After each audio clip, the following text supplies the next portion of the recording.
台南市长王伟棣担任主席，议长区里里甲立委陈廷辉陪坐，率领市政府各局处首长、区长座位议员，伫丰新庙头前深深跪拜。这回面对13号将要登陆的洋流风台，除了市府的应变工作，丰新庙嘛举办祭天大典，希望神明保庇风调雨顺。那风神爷这边就有指示跟我们说，希望我们可以做一个可以广邀民众大家一起共襄盛举这个活动，让这个祈福的力量更大，可以让大家知道说，有时候政府官员很努力的在帮忙，有时候也是需要靠一些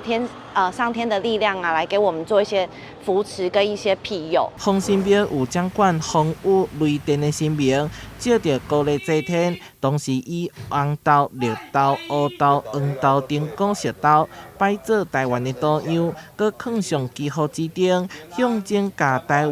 南百姓的心愿传达到天庭。赶快摆开，杨柳都软软的，赶快摆离开台湾哦！风神加持，把杨柳吹到别的地方去哈。那希望大家市民朋友都能平平安安。只是进前的台南市风台已经好大雨，有不少受灾户的厝顶拢也未起好，大家拢心惊惊。虽然有修缮团队进驻抢修当中，也毋过也阁是爱做好风台准备，减少灾害。台南新闻所在采访报道。